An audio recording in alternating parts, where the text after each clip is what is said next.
When I was a kid, I looked at the stars in the evening light and dreamt of space.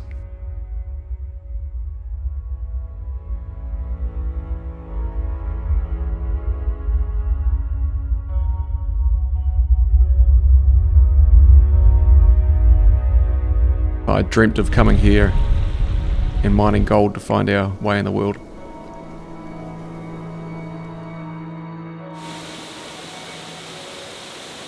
And I'd be loading bales in the evening, looking north and imagining rocket ships. And now New Zealand is the third most frequent launcher of all satellites on the planet. It's an incredible trajectory for our country. It shows that when you have ambition and vision and go for it, you can do unreal things.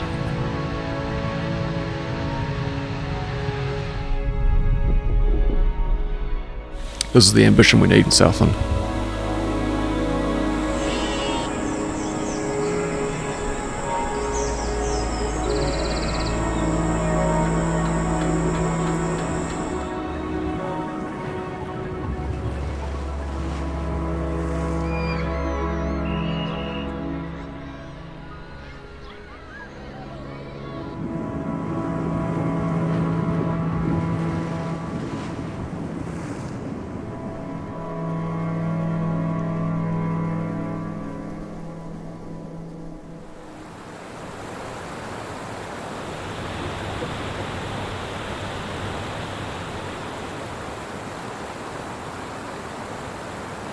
It's a challenge for us. We have very peaky flows on in this catchment. Yeah, true. So spring and summer is where we've got our heavily weighted inflows down here. These are your new units that you're replacing? Yeah, these are the new transformers going in. We've been on a replacement program that's on the last one now, so we're just about there. Nice. Replacing the original units that were commissioned here in '92. So it must be quite a complex project, sort of keeping that electricity generating while replacing these units. Yeah, I mean Clyde produces 2.1 terawatt hours every year, so it's a massive part of New Zealand's hydro backbone really. So it was installed through that Think Big era, and at the moment it's still providing a large bulk of energy security for the country. And I think as we transition away from coal and gas, it's incredibly important that we maintain a focus on keeping the existing infrastructure running and reliable as we transition. I'm always amazed by how clean and tidy it is in here. It's like being on a Navy ship or something. Yeah, the team take a lot of pride. It's really the primary part of keeping everyone safe is actually keeping everything well organised. So there's a large number of these assets existing within the area. So it does provide opportunity, so getting into science, technology, those STEM pathways is something that I think is really important. We have initiatives that come through the dam here. Girls in High Vis program comes through every year. Well, that's awesome, creating sort of a high value employment opportunities for locals, just keeping us inspired in STEM subjects. That's the intent, and I Nice. think it's really starting to work now. That's awesome. Clyde Power Station opened by the Right Honourable Jim Bolger back in April 1994. This was built to power the country and what it needed in the 80s and 90s. But the vision and the ambition they had for the country has allowed us to create far more things that they could not have even dreamed of. Ambition is our heritage. We need to get back to that, remembering that energy is prosperity. Oh, thanks for keeping the lights on. Thank you, no worries. We'll keep it up.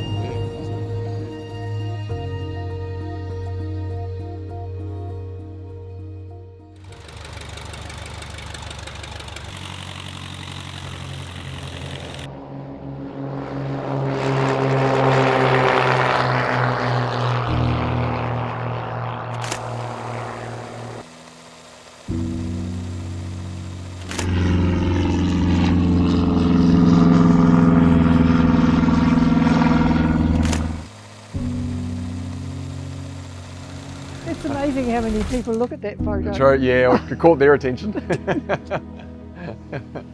Yeah, 2 Prime Ministers in one aeroplane here in Mandeville.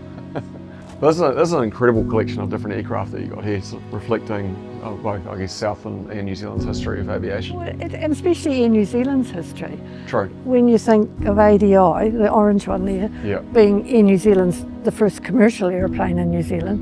And it was painted orange in case it landed in the bush and so people could find it easier. That's right. Yeah. It's a horrible colour, but Yeah, it was but painted great like to, that great for to a find reason. if something went wrong. Yeah. It's quite complex even It for an is. old aircraft, isn't it? Yeah. Amazing skills to rebuild and maintain these old planes. People that come to work for us, we've got to teach them everything that we want them to know. True. Because they don't come with any of that skill. Skills. You get things, or people send you old parts of aircraft from all over the world Yeah. to rebuild here, Yeah, don't they you? do. Yeah. How do they find out about you? Well, we're rebuilding a Tiger Moth for a man from Texas just now. Okay. And we just got an email from him. Yeah. And he said, would you rebuild my Tiger Moth? We've only emailed ever since. Okay. And we're building his aeroplane, rebuilding his aeroplane. Okay. So that's amazing that holds up a flying aircraft. I know. It's extraordinary. But it's very labour intensive. Yeah. There can't be too many people in the world who've got these skills.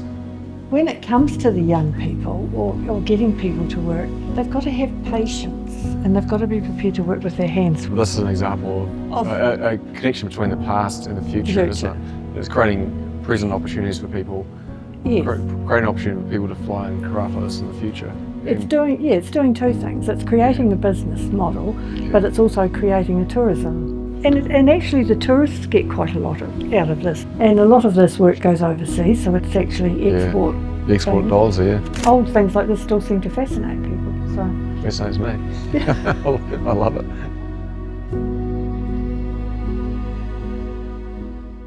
Oh, is that home? That's not home. No, that's not home.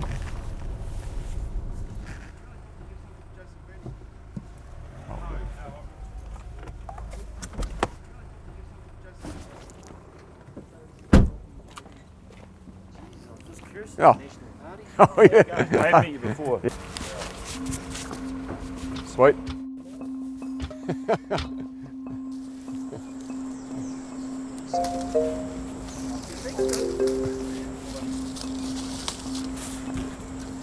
This brings back memories.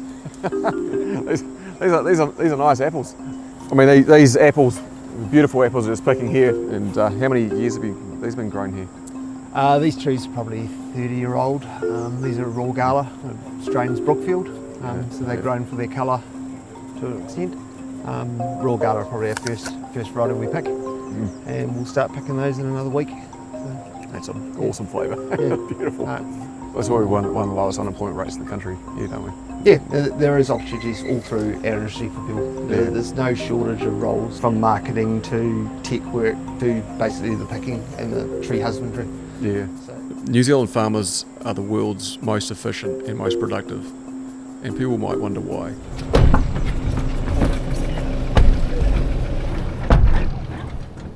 Bean's a bit of a legend. Hey Bean, slowed down a bit now, but he used to be able to run alongside the motorbike at full speed. oh yeah. He's got a bit older now.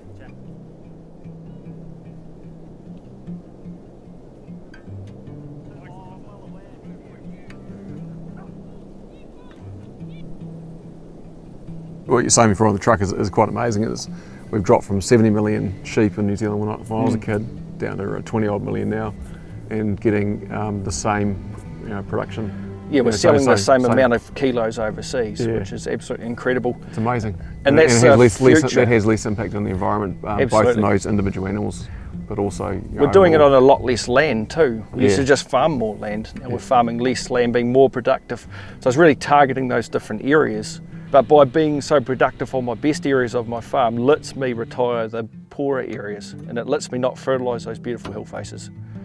I want to leave the land better than where I got it, but that actually isn't just everything being beautiful and not doing anything for it. It's actually making an economic unit that can actually pay for my kids and my grandkids to still be here on this beautiful land that's producing the right amount. Trying to keep the natives in there, but also being progressive, so maybe looking forward and backwards at the same time. But that's why we're drilling new grass, so I guess you got the new grass there, you get the fertiliser and get everything there, but then equally, so all our gullies and stuff, I've never flown any fertiliser, we just leave it and the sheep just graze the grass naturally as they are. So there's two different varieties of grass. There's a shorter term one that grows more, and then that gets mixed up with like a longer term one that grows less, but it's like more hardy. We had some tough years, just recently 2 years ago. Things were pretty tough, weren't they? But I think they've turned around quite significantly since then. Yeah, 2 years ago, a lot of guys would have lost probably 4% probably on capital, like negative, and then this year we'll spin around. I think we're going to do about 8, so that's more in line with the dairy farm, which is pretty really good. I consider the top farmers like a professional rugby player because you've got to be at that level all the time. Like you just can't have bad days. You have 2 or 3 bad days and don't shift your stock on time. You're just not at that high level. You're not an All Black as a farmer. And that's always been one of my goals. I want to be at the very best, and it's what gets me out of bed every day. I really want to be right at that number 1. Oh, I love the passion.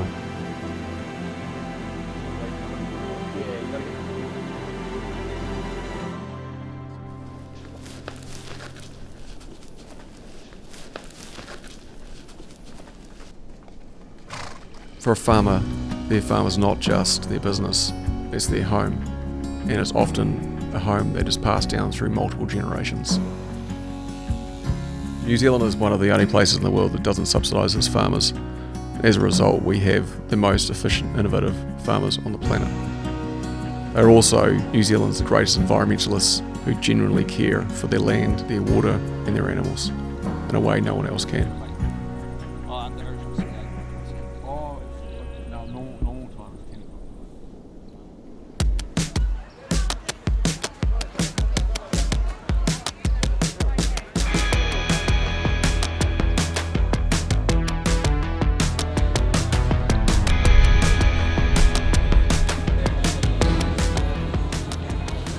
How you feeling?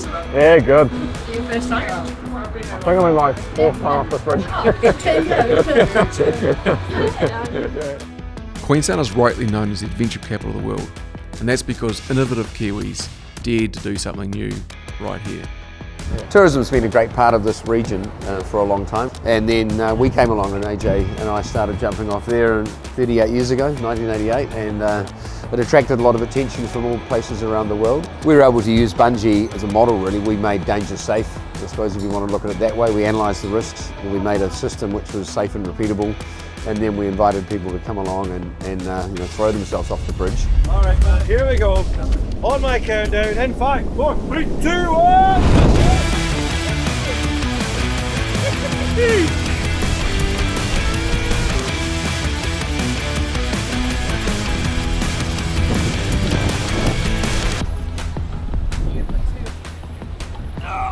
Okay.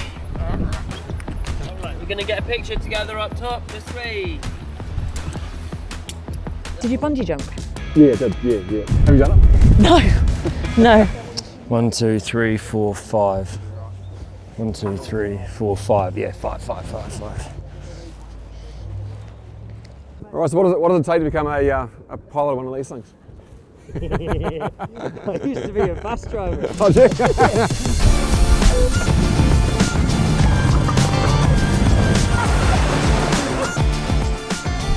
There's so many beautiful places in the world, so many that are really similar to Queenstown. But then when we compared it to here, it's like, well, Queenstown is the whole package. And New Zealand as a whole really was when we were thinking about it, is the whole package. It's the people, the culture, the way of life, and then it's the landscape, it's the accessibility to activities and a variety of activities that you just can't necessarily get anywhere else in the world, I think. And together and getting it all. Cheers, mate. Let's go.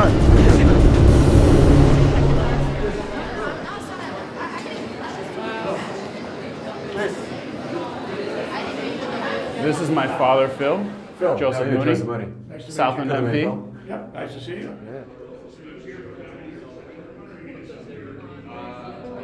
We want people to be engaged, and Totally. and we want people to take risks, and the world's changing enormously. I appreciate you saying that. I think that's something that defines our family's ethos is taking risks and having an appetite to do things that are open-ended and are not sure. And I think that is our responsibility in taking over this company after following Alan Brady and receiving that torch and blessing. And Alan took a huge risk when he was driving through the valley going almost 50 years ago now, and he saw something that made sense in his heart and in his stomach, and people called him crazy, the wild Irishman, but you got to take risks. My father is a great example of that. The time horizon is important because legacy thinking is something that ensures that we don't make knee-jerk reactions. And as we are transitioning our family, and my sister and I are taking more responsibility and authority, the decision was to have the decision makers reflect the time horizon that the place deserves. And so we're echoing here, throughout this whole conversation, we're echoing the importance of long-term legacy thinking and the avoidance of short-termism. And so you can look to many things nationally and internationally over the last 5 years and really clearly see where there was short-term thinking applied. Yeah, you certainly can. And that generally comes from a fear of risk.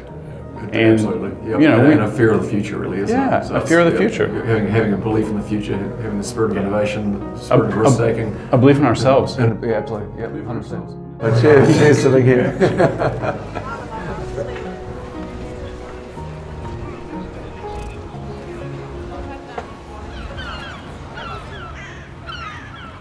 Okay, so tomorrow is our 2-month birthday. Oh, nice. Okay, awesome.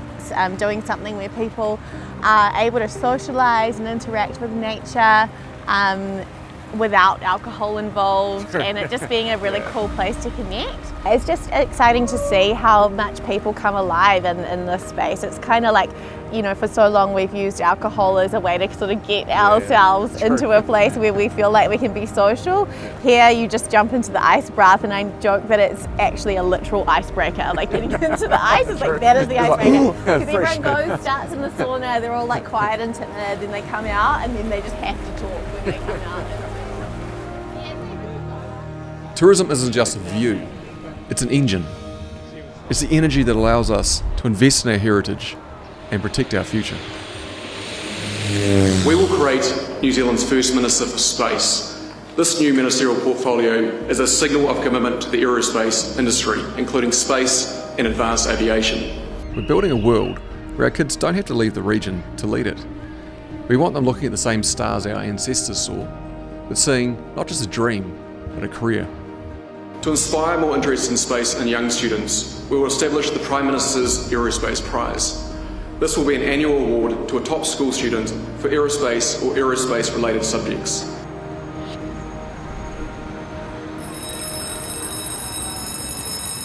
Hey, Kiddo. How are you? Good to see you. Good to see you too.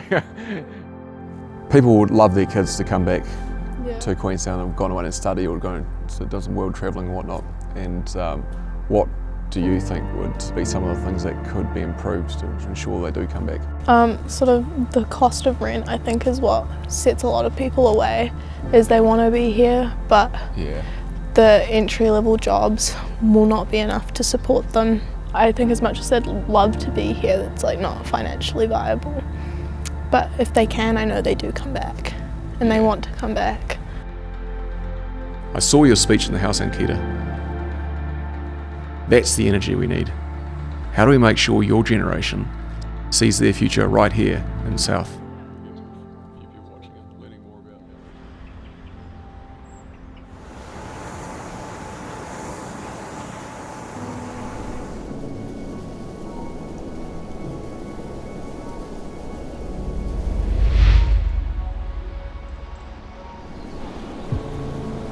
It's about a mindset. It's about building a Southland where the traditional and the digital don't just coexist. They thrive together. I look forward to making my contribution in this house by helping bend the arc of history towards the realisation of the vision and ambition that will ensure our people can make the most of their gifts and their talents and are motivated to give their very best for themselves, their families, their communities and our country. I'm Joseph Mooney, the Member of Parliament for Southland. We aren't just dreaming of a better Southland, we are delivering it. I remember where I came from, and I know where we're going.